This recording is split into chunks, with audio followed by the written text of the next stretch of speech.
clash momentarily for class solidarity. Cash circulating, give the masses back its currency. Greed from elites, oligarchs stay fed. Deep state, fake fed, everybody break bread. Racism, homophobia, sexism, religion in this melting pot we live in. Time to build a new system, unionize labor rights.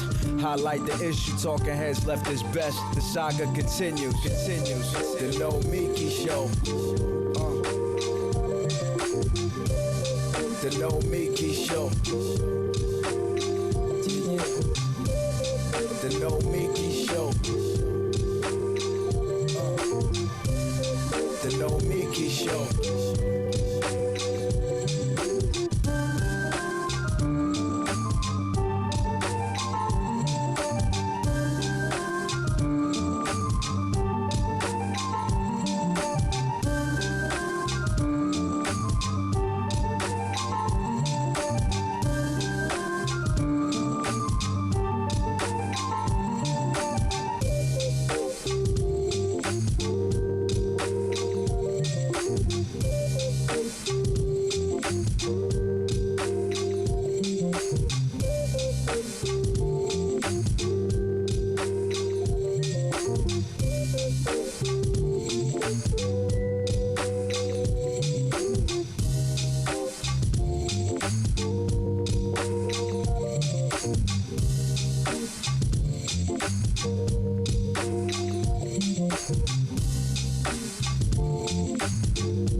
Hello and welcome to the Nomiki Show. Thank you all for your patience today. We had some technical glitches behind the scenes. This is what happens. It's life.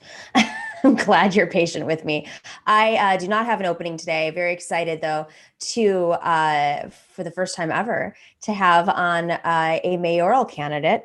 We are talking about, of course, the New York City mayoral race that is fully underway. It is only how many days away? 13 days away. We are just under 2 weeks away from the first mayoral race post-pandemic, of course, but also the first with ranked choice voting, as we've discussed on the show, and with an 8-to-1 matching fund. So that means if somebody opts into the matching funds program, for every dollar that they raise from New York City residents, if they qualify, they get $8 more. So this is a transformative, interesting time in New York City politics, especially with the rise of a working class aligned left in New York, a progressive left, obviously. But you know, there have been a lot of big wins, and the income inequality in the city was worse than ever before the pandemic, and it's about to get much, much worse. So I am very excited to introduce our first guest, which is this is our first mayoral candidate guest, and a candidate for the mayor of New York City, if I do say the best city on the planet. Paperboy Love Prince also goes by the name of Paperboy the Prince and Paperboy of the Suburbs, as a candidate for New York City mayor, as well as an artist and community activist. And he ran, no, I should say, let's get this straight, because I got to get this right, Paperboy. This is important. Do we have Paperboy? There we go. Hey, Paperboy, welcome to the show. I got to get this right, because I love the pronouns. We are live. Get ready. Paper, yeah. It's our time. Paperboy 2021, everybody. Having some fun, Paperboy 2021, everybody. Having some fun. Paper, yeah. Let's go. I'm reporting live from my love tank, my campaign tour bus. We're here. I got some of our staff outside. I kicked everybody out the tank. So no, I'm just kidding. I didn't kick anyone out. It's really hot in here. So they're like, can we please get out? It is hot. So yeah, I'm sorry about my lighting. Usually I have beautiful lighting. This is campaign life. I get it. When you're on the road, when you're campaigning, this is what it's about. So I want to start off with the most important thing, because I love your pronouns. God, goddess. Which one? God or goddess? Who are we feeling today? That depends on, you know, however that person is referring to me at that moment. But God works. Okay. I go by goddess. So just want to make that clear. Okay, great. This is all right. So let's see your bus. Let's take a look at this. Yeah. How did this come about? How did you create? Whose bus is it? How did this happen? Because you had a smoke out recently in front of City Hall, right? Yeah, we did. Well, this is the love tank. So it's actually not a bus. The same way, hey, how's it going? See, out here, the voters always showing love. Wow, look at this car. Real recognized. I don't know. I like yours more. So yeah, it came about last summer. I was throwing protests in New York City and around Brooklyn, some of the largest protests in New York City history, actually.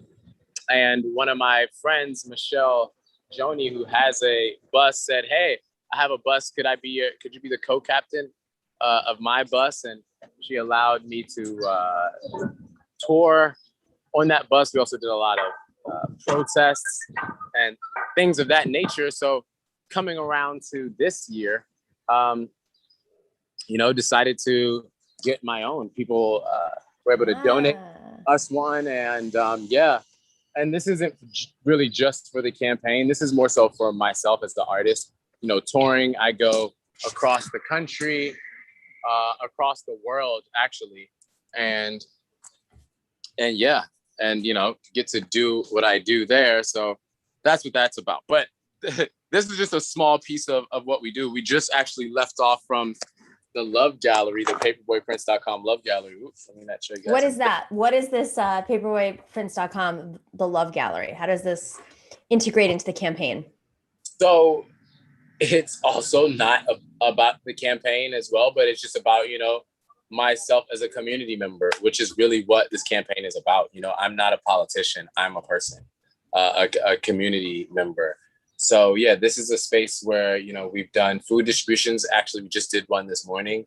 We gave out close to $40,000 worth of food to 150 families, and all fresh produce. So zucchini, pineapples, oranges, mandarins, kale, so much stuff that we were able to give out just this morning. And we've been doing this for over a year now.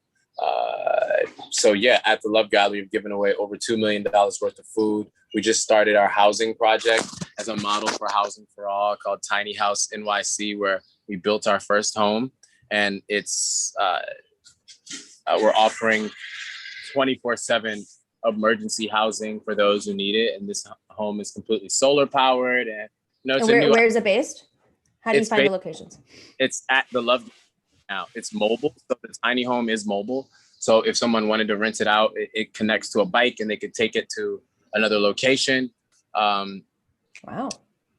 Yeah. So that's some of the stuff we work on there. Did a lot of events, you know, events for the queer community, Black community, Latino community, women. We had a self-defense class for femmes of color.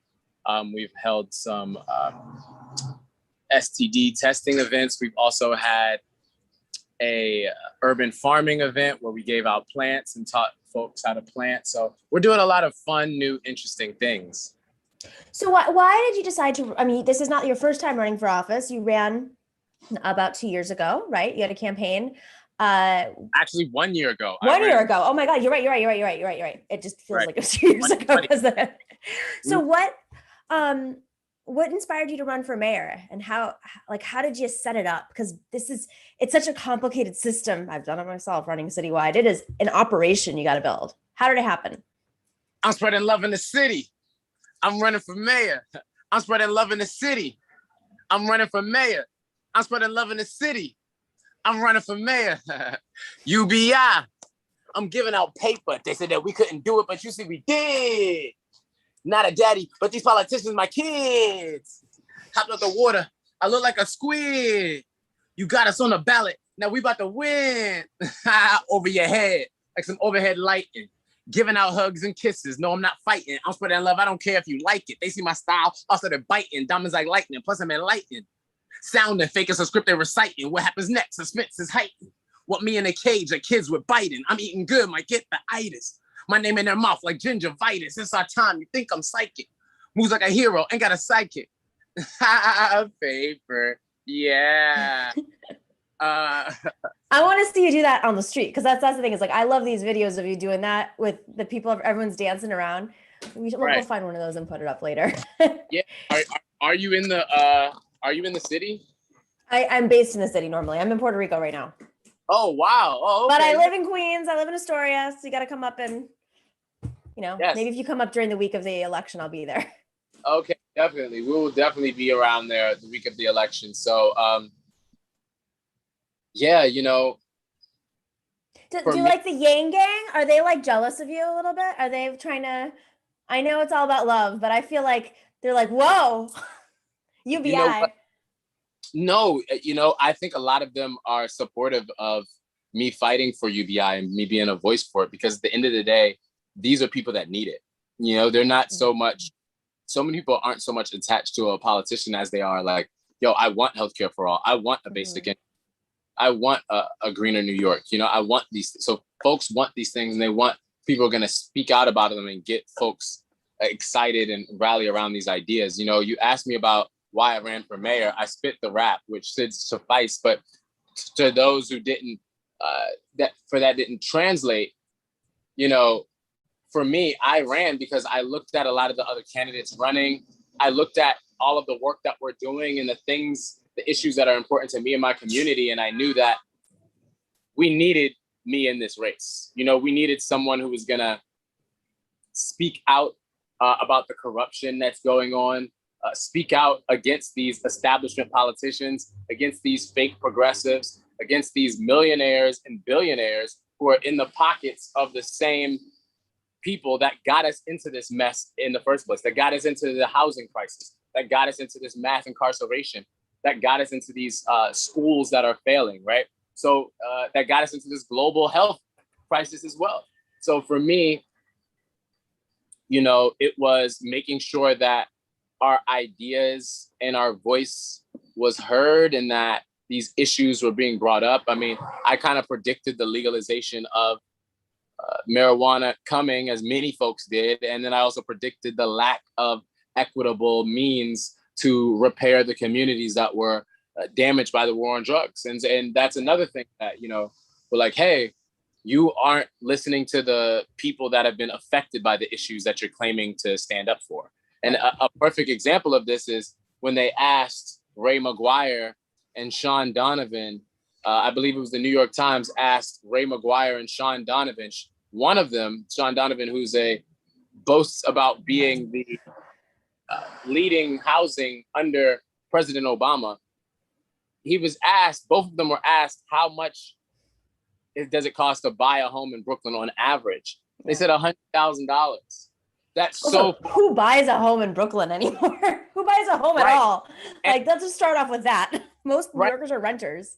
Exactly. And if it was $100,000, everybody would buy a home. Exactly. It would be, but so for maybe closer to $1 million, it's the average is much closer to $1 million. So, that's my point, that these folks are so disconnected on what everyday people are going through, what our needs are, what our wants are, that for me, I have to be there to help balance things out, and call things out and disrupt. Just last week, I crashed the stage at AOC's event. You crashed this? I saw the video. So you crashed it? That's what happened? I crashed the stage. Yeah, it's back on my Twitter. When was this? That was what, Saturday? Yeah. Sunday. That was Saturday. Yeah, Saturday. I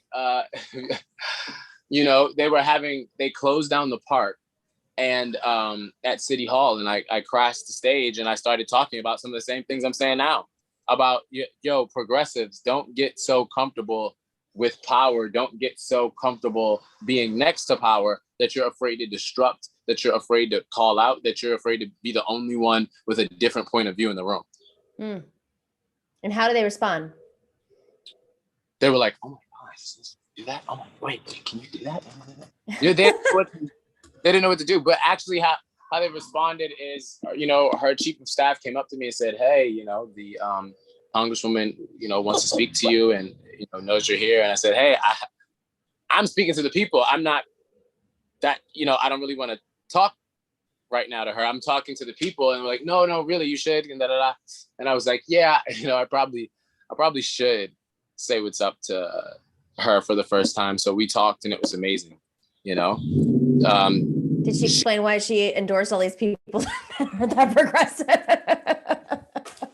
She didn't explain that. A lot of them are, I should say, but it's ranked choice, so it makes it complicated.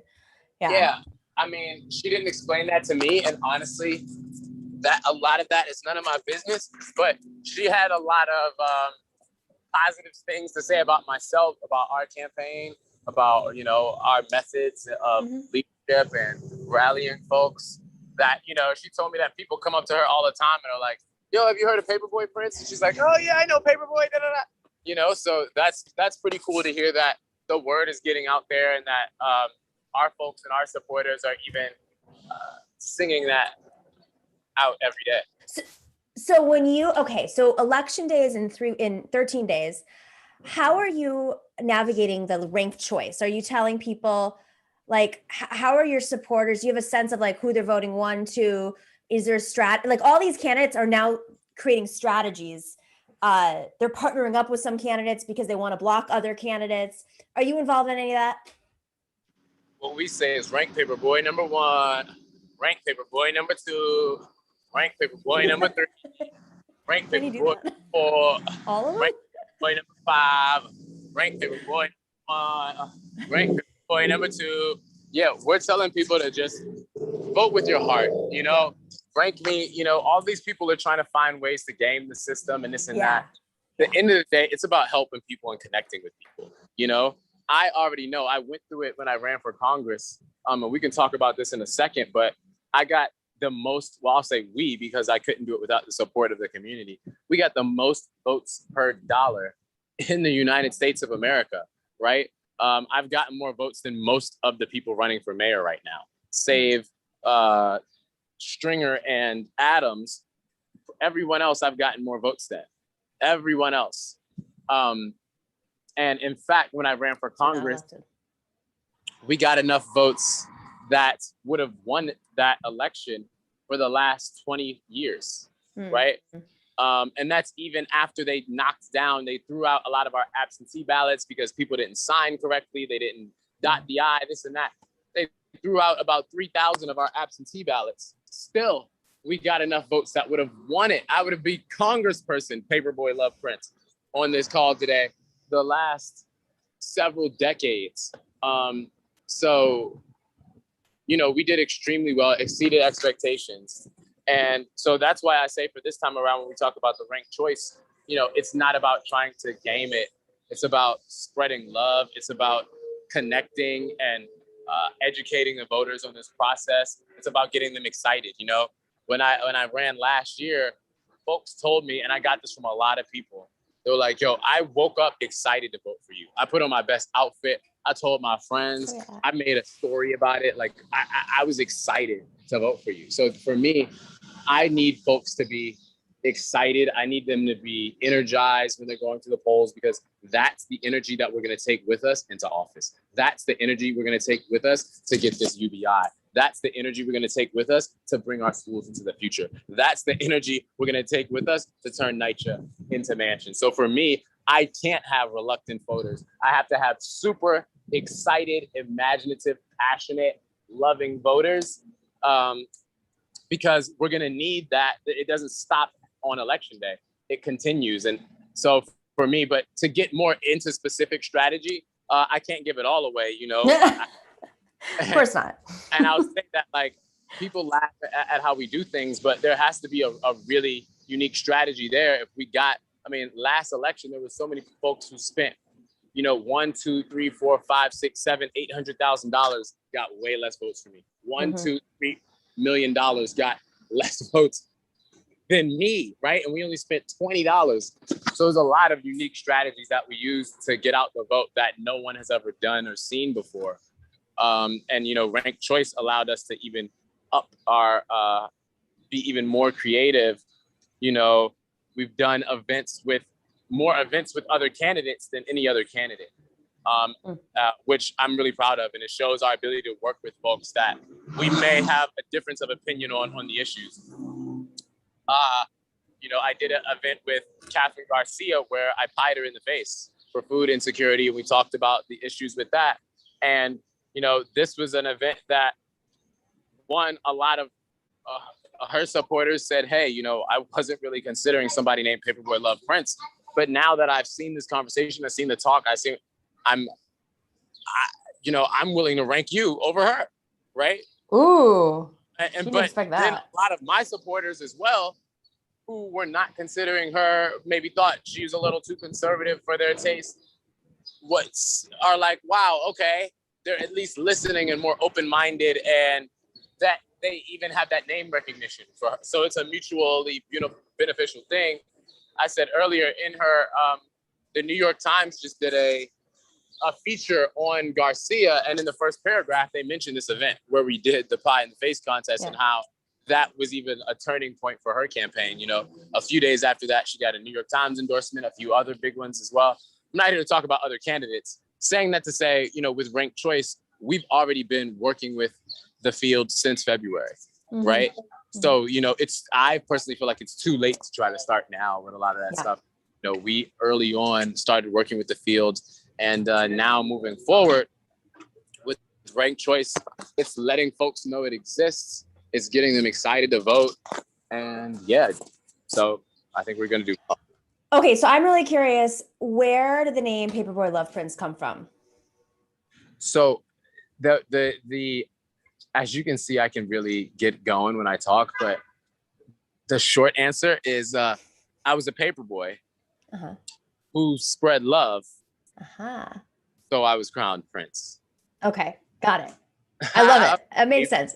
Yeah. No, it definitely makes sense. Were you inspired when you were Paperboy? Like, did you feel it was a good way to connect? I mean, I think being a Paperboy, and I don't even know if they still have, I mean, I'm sure there's still Paperboys out there, but like, it's such a great way to connect with the community and get to know your neighborhood and your neighbors and see the world, like of your own little world.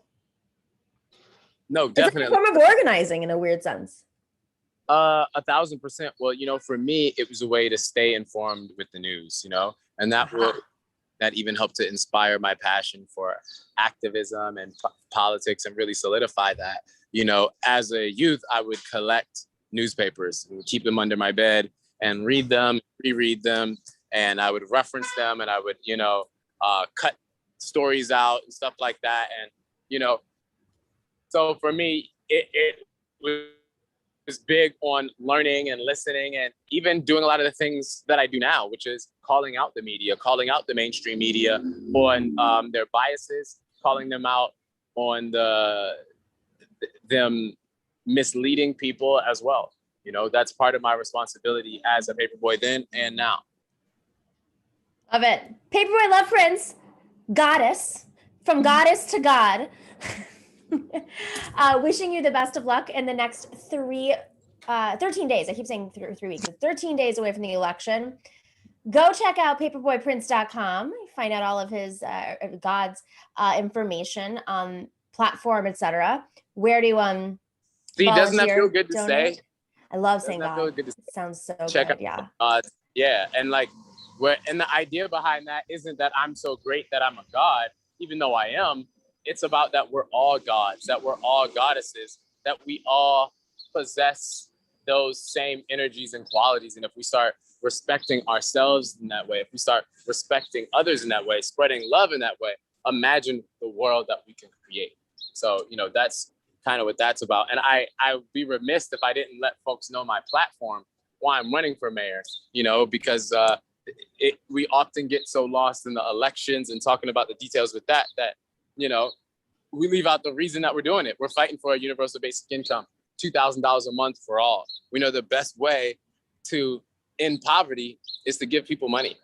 We're fighting to spread love, spreading love as an actual policy. So love centers, a place where we can bring folks together, strengthen marriages, teach new skills, strengthen friendships on as many blocks as possible in New York City. Then also healthcare for all. We don't have a healthcare system in this country. We have a sick care system. We wait till you cough in to try to do something instead of preventative care and holistic healing. Futuristic schools, no more top-down education. We want to bring our schools into the future. Wi-Fi for all. It just makes too much sense at this point. We need folks to have access to Wi-Fi, hardware and software. And then something that's super important to me, a greener New York. We need more trees. We need more plants. I mentioned the urban farming event that we've thrown and to get that around. And then one moment. And then yeah, we're in demand right now. Oh, okay, cool. Okay, I'm about to leave before then. Okay, cool. One love. Yeah, we're out here with. This is New York. You can't. I get it. No, you can't. But thank you so much for having me, and I want to leave y'all with this before we go. I guess we're wrapping up now, right? Yeah, it's okay. You got it. You got the gist. Leave us with what you got. You can donate to our campaign. You can volunteer for our campaign. You can come and meet me at 1254 Myrtle Avenue in Bushwick. Come to Love Gallery. Follow me on Instagram. That's one of my most active social mediums. I'm also on Twitter at Paperboy the Prince on Instagram, at Paperboy Prince on Twitter. They start aiming for your chest when you're trying to be your best. Dance with the devil, feel like Lil Nas X. Trying to make amigos, but I'm not Offset. Chop, make them dance. Corvette. All our leaders lying or they losing focus. Young and a wizard, Paper Selena Gomez. They leave us the scraps to see who survived the longest. Rock out with my brothers. I feel like a Jonas. Paper, what's good? How you gonna ask me? People in my hood getting shot before the vaccine. The city closed the jobs, the government still taxing. pollution in our water. I ain't talking Maxine, how I make it this far. No major backing, underground legend. I ain't talking fracking, the love like tuck can feel like it's everlasting. You got a lot of trauma, need to be unpacking. Move the new gallery, still unpacking. Ha ha ha, paper. You see that I'm laughing, how I run for mayor, and I'm still rapping. Ha, paper. Yeah. One love. Thank you so much.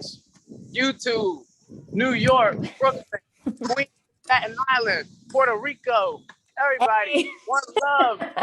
America. It's our time. Ha, paper. Yeah. Thank you, Paperboy. Paperboy love Prince. We put his website up. Go check it out. Check out the platform. Check out if you want to volunteer. You got 13 days until the election. Thank you so much. Thank you. Can I ask you one last question before I go? Of course. Me. Okay. I was gonna ask this earlier, but I forgot. What do you, and I'm getting ready to head out, so that's why I'm changing, but what do you think of our campaign, and what do you think of our chances, or what type of interesting stuff have you heard, or do you hear about the Paperboy Prince campaign, or if any, maybe you haven't heard any? Well, everyone's talking about you, and I don't know what is going to happen at all at this point, because this is such a crazy election, so chances, not chances, who knows? The polling is bad, it's a crazy, the ranked choice system, we may not know for weeks, but I think you have brought, I haven't endorsed anybody, and I probably won't, but you have brought such incredible energy and spirit and creativity and love, and especially in such a horrifying time where people are scared. I think that is such a beautiful thing to bring to this, the city that, it's a political, oh, look at that. That's great. There's political, I don't know, the vibration is just so low politically. So it's really nice to see that you've brought the vibration higher. So thank you for that. Okay. So no comment on our actual political prowess, but I appreciate I don't know. Listen, I don't know anybody's chances. I think we're going to be shocked on election day. That's all, or not on election. I think in a month when we get the results, we'll be shocked. I really am saying that from the bottom of my heart. No. I'm just asking. I was just curious. You do the political and the show, so I thought there might be some, unique. I'll ask our next guest. How about that? So if you stick around, great. You can watch our next guest, Jordan. That would be great. We'll play it in the love tank right now. Perfect. On our way to our next event. Have fun. Take care. Much love. Bye. Much love. Thank you. Bye. Yeah, bye. Bye. All right, we will be right back with Jordan Zakarin to talk about the mayoral race and some other stuff. We'll be right back.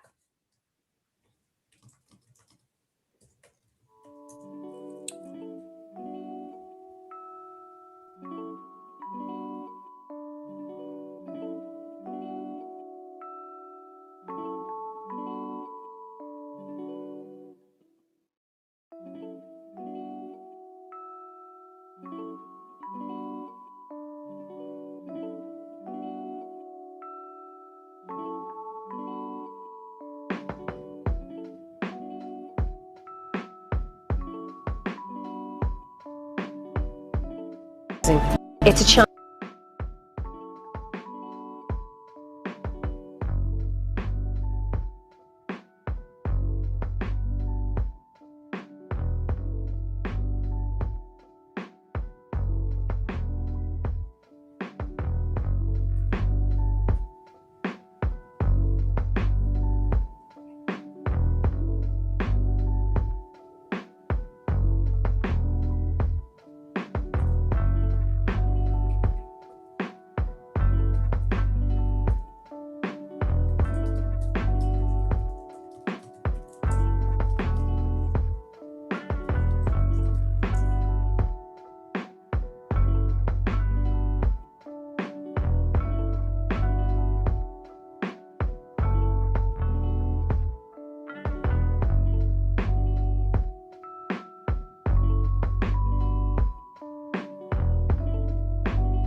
Welcome back to the Nomiki Show. I'm excited to have our dear friend Jordan Zakarin here. He is a media producer with A More Perfect Union, and he is, of course, the founder of the Progressives Everywhere newsletter, a New Yorker. So I don't know, were you watching that Paperboy Love Prince interview? I'm very curious if you were and what you thought. I caught some of it. I was prepping. I was, making myself, attractive for the show. Trying to see all of it. But honestly, at this point, like, why not just him? Like, that's exactly where I am. Like, I'm sorry. God asked me, God's chance. I'm trying to, that was so we asked, what are your pronouns? God, goddess. And I am now going to be goddess. That is what you know what? Excuse me. Hang on. I'm going to do something. Oh, wait. I have nails. It's really hard to type. Did I spell this right? Is there two D's or one D? Yeah. 2D. 2 D's? You know what? I don't know. I'm not a god. I think there's 2 D's. I just broke my computer on top of it, my camera. I moved so fast, I pulled the cord out of the camera thing. What's up, Jordan? What do we think of this mayoral race? And we'll get to some other stuff too.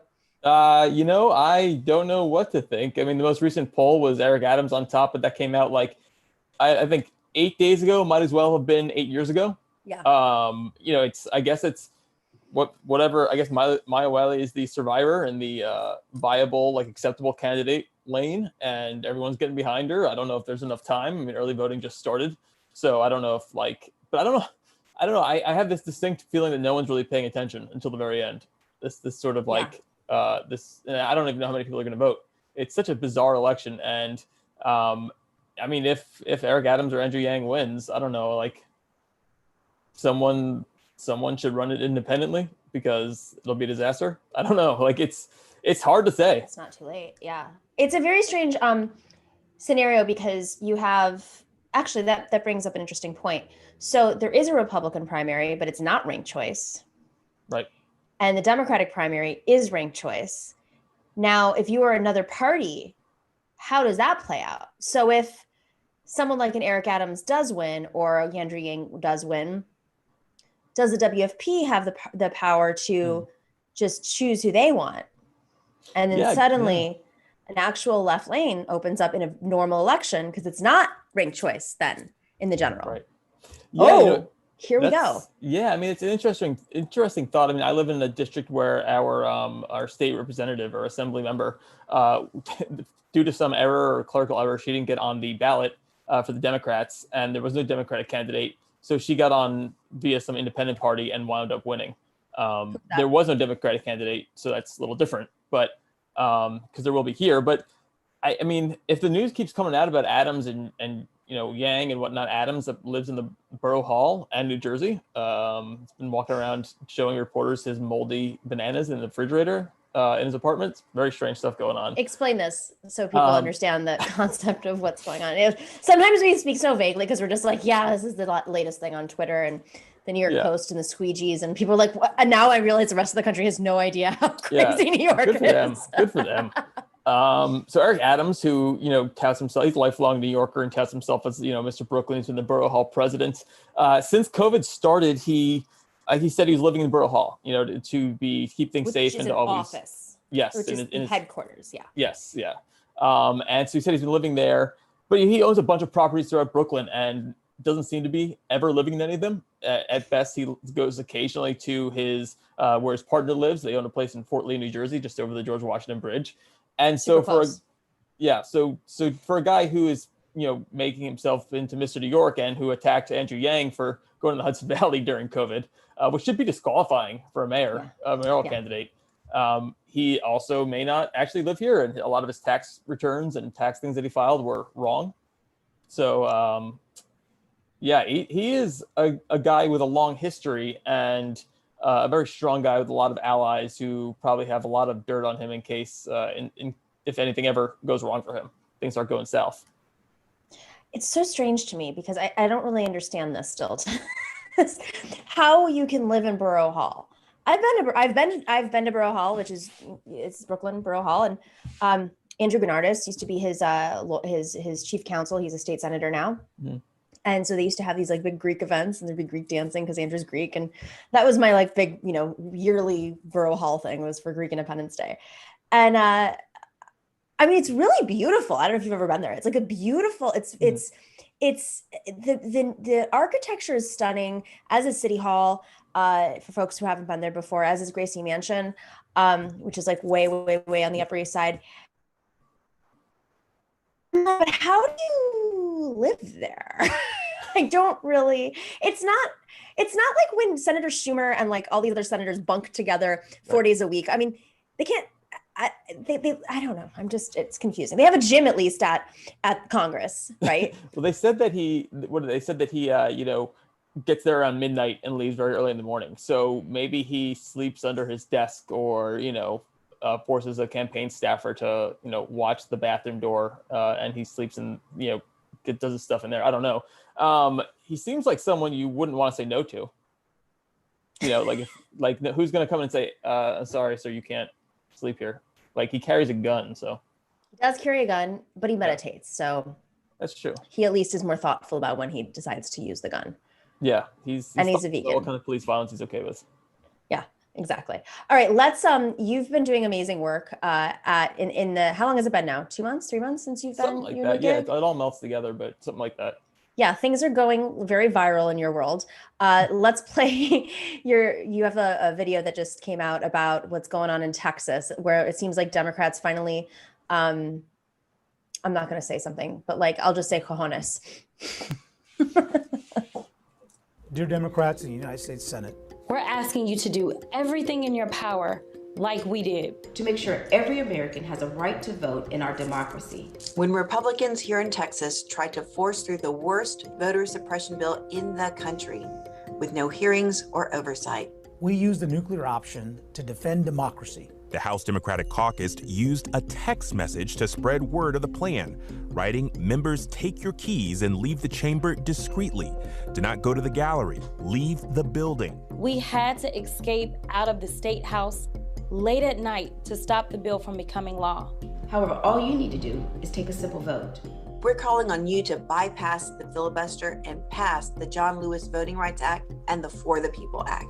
The Republican Party is committed to making sure they can stay in power, even when they lose elections. Democrats can't defend democracy if we compromise with the people who defend insurrectionists. In Texas, Republicans introduced a bill that severely restricted voting access. It banned drive-through voting and extended voting. It cut Sunday voting and made it a felony to send mail ballot applications to all voters. In response, we walked off the Texas State House floor to deny a quorum and block the bill. The motion to excuse fails for lack of quorum. What happened in Texas is just one battle in the Republicans' war against democracy. They have introduced bills that make it easier to block or overturn the will of the people in nearly every single state. What we're asking for is simple. Democrats need to fight with all their might to pass the Voting Rights Act and the For the People Act. Generations of Americans, from war heroes to civil rights activists, have given their lives to ensure that everyone has the right to free and fair elections, and that we all have a say in our government. Republicans are willing to do anything to stay in power. Now you senators must do everything in your power to defend our democracy. So I'm curious, was this your strategy or theirs? Who came up with this idea? Well, I certainly didn't tell them all to run out of the Capitol. But no, so they take their orders from me, the Texas Democrats. No, so you saw the news and I think like, wow, that is bold. They ran out, and you don't see that very often. The last time they'd done that was in 2003. Remember in Wisconsin, the Scott Walker, when he tried to kill unions, Wisconsin lawmakers fled the state. It's very rare for this to happen. And you think, wow, they're willing to do that. They are willing to take that stand at the last minute. So all Democrats need to do, like they said, is take a single vote. And so we reached out to them and said, you guys you're not just advocating, you walk the walk. You did the thing. Why don't we, do you have a message to send to Senate Democrats? And they were like, indeed we do. And so over a bunch of different and it was that easy. Yeah, we just, just worked with them on the video, and they recorded it in their offices. And, put themselves on the line. It's tough to be a Democrat in Texas, even though things are getting a little bit better and they might be in nice, good districts. But we saw in McAllen, Texas, right, a Republican just won in this border city mayoral race. So they put themselves on the line both to go out and run out of the state house and also to go make this video. And I'm sure Joe Manchin's on Twitter all the time because he loves seeing his name. So hopefully he gets to see it. What's interesting to me is, part of this is also redistricting. So much of everybody's livelihoods, especially in a state like Texas, where there is growth, and if the census is accurate, or as accurate as it can be this cycle, they should gain a seat, maybe two, and the legislature. But again, this is how the Republicans rule this country, is by rule changes and a minor party advantage, and by having party rule, they're able to basically dictate their power for the next 15, 20 years. So go ahead. All the voting rights laws are scary and terrible. And the idea that, in Texas, they had one of the provisions was that, judges could really just on a whim overturn elections or throw them out based on just suspicion, which if you see what's happening in Arizona, all the suspicion, it doesn't take much to get to create suspicion. But that you mentioned gerrymandering and redistricting, that's the scariest part to me, because this is the first time that we're doing that without even the threat of the Supreme Court, Justice Department being able to use the Voting Rights Act to get rid of or to say no to the redistricting. And so that is terrifying. And the idea that Democratic people are growing maybe in Texas, they're going to get another seat. Well, they could just redistrict Democrats out of having any power there. And the focus on all these voting rights laws are important, but I think that the gerrymandering thing gets a little bit underplayed. Extremely underplayed. Yeah. I mean, and it's not even just the gerrymandering part. It's that, for Congress, it's like these legislatures are going to be complete off balance, which determine, a million other things. And if Democrats are not investing in states and building a pipeline, you're not going to win back these legislatures, which determine the makeup of Congress, et cetera, and the lines. If you look at Oklahoma, they never wanted to, it's pure Republican. They never wanted to pass, Medicaid expansion. They finally did it, a ballot initiative that was really close. 10% of the population has lined up and signed up for in 2 weeks. Amazing. Hundreds of thousands of people. Or something around there. It's an absurd amount of people who have signed up for that program because they were not allowed to for all these years because Republicans said no. Exactly. People's lives on the line. This is not just having power for Democrats. This is getting healthcare to people. This is getting helping them overcome climate change. These are, by blocking it, they are, I will say, committing murder. They're absolutely committing murder. And it's interesting you say that about Republicans, because what I find fascinating of the last, we've seen this play out for years, but it's more aggressive now, is they'll take a vote in Congress and then they'll pretend that they support or don't support whatever issue, the opposite of what they voted on, when they go back home.